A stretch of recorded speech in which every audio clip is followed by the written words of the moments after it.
গাছের মধ্যে এরকম ঘর পাওয়া যায়। আবার আল্লাহ বলেছেন মানুষ যেখানে বসবাস করে সেখানে তোমরা ঘর বানাও, সেখানে মৌমাছি ঘর বানায়। ঘর বানানোর পর আল্লাহ বলেন তোমরা এখন বিভিন্ন ফল ফুল থেকে তোমরা মধু সংগ্রহ করো। মধু সংগ্রহ করতে থাকে। মৌমাছির কিছু নিয়ম আছে, যে মৌমাছিগুলো মধু সংগ্রহ করে আসবে, মধু সংগ্রহ করার পরে যদি তারা কোনো ময়লাযুক্ত জায়গার মধ্যে বসে তাহলে আইন, তাদের একটা আইন আছে, এই মৌমাছিকে হত্যা করা হবে, তার কাছ থেকে মধু নেওয়া হবে না। কারণ আল্লাহ রাব্বুল আলামিন তার শ্রেষ্ঠ মাখলুক মানব জাতিকে মধুটা পান করাবেন, এখানে যেন কোন নাপাকের মিশ্রণ না থাকে, এই জন্য তাদেরকে মৃত্যুদণ্ড কার্যকর করা হয়। মৌমাছির চাকের নিচে দেখবেন অনেক মৌমাছি মরে পড়ে রয়েছে, এরা নাপাক জায়গায় বসেছিল, এই জন্য তাদের কাছ থেকে মধু নেওয়া হয়নি। এত সুন্দর করে আল্লাহ রাব্বুল আলামিন আমাদের কাছে মধুগুলো পাঠাইতেছেন, আমরা কখনো কিন্তু একবার কল্পনাও করি না। আল্লাহ রাব্বুল আলামিন এবার মৌমাছিকে আদেশ করলেন, তুমি এখন যে রাস্তা দিয়ে যাবে এই রাস্তা তুমি যেন পথ বলে না যাও। আল্লাহ নিজে তাদেরকে পথ বাতলায় দেন। আল্লাহ রাব্বুল আলামিন ইশারায় তারা পথ বলে যায় না। বিজ্ঞানীরা বলেন মৌমাছি মধু সংগ্রহ করার জন্য অনেক মৌমাছি 10 মাইল পর্যন্ত দূরে চলে যায়, কিন্তু কোন মৌমাছি রাস্তা বলে যায় না, আবার সঠিক রাস্তা তার বাসার মধ্যে চলে আসে, কারণ আল্লাহ রাব্বুল আলামিন তাকে এই জ্ঞান দান করেছেন। এরপর যখন মধু সংগ্রহ হয়ে গেল, সেখান থেকে পরিষ্কার পরিচ্ছন্ন মধু আমরা পান করি, কখন আমরা কল্পনা করি না মধুটা কোথেকে আসলো। একটা বিষাক্ত পানি যেটা দংশন করলে কত দেখার আগে, এই বিষাক্ত পানির মাধ্যমে আল্লাহ রাব্বুল আলামিন কত সুন্দর মিষ্টি মধুর ব্যবস্থা করলেন। সুবহানাল্লাহ। তারপর আল্লাহ রাব্বুল আলামিন বললেন ফী শিফাউল লিন্নাস, এখানে মানুষের জন্য শিফা রয়েছে, এখানে তোমাদের জন্য উপকার রয়েছে। এই জন্য এই দিকে তাকাইলে আল্লাহ রাব্বুল আলামিনের পরিচয় পাওয়া গেল। সুবহানাল্লাহ।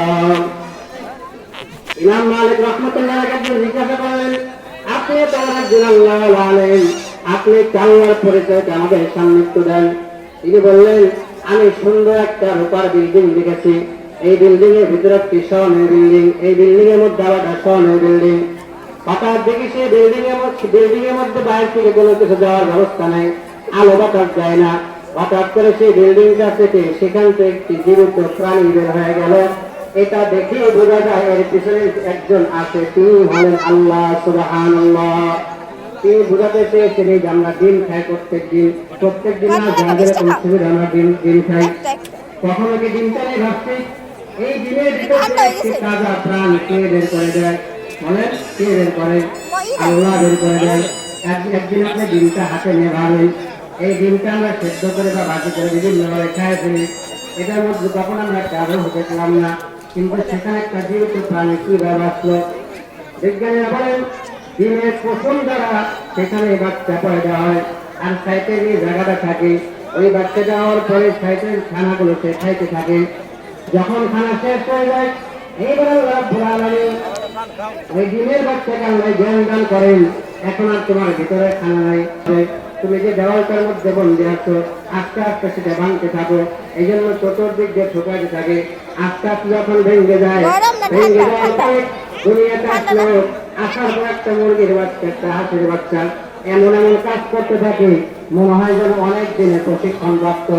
আপনি একটা হাঁসের বাচ্চা আর একটা মুরগির বাচ্চা আজকে যেটা হয়েছে মনে করেন পানির কাছে যান, পানির কাছে যাওয়ার পর দেখবেন হাঁসের বাচ্চাটা লাভ দিয়ে সেখানে যাইতে চাইবে, সে তাকে শিক্ষা দিল পানি তার জন্য ক্ষতিকর নয়, এখানে সে খেলাধুলা করতে পারবে।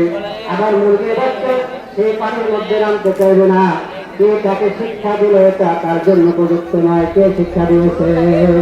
আল্লাহ। আপনি একটা দিন নিয়ে কল্পনা করেন, আল্লাহ রাব্বুল আলামিনের পরিচয় পাওয়া যাবেন। সুবহানাল্লাহ।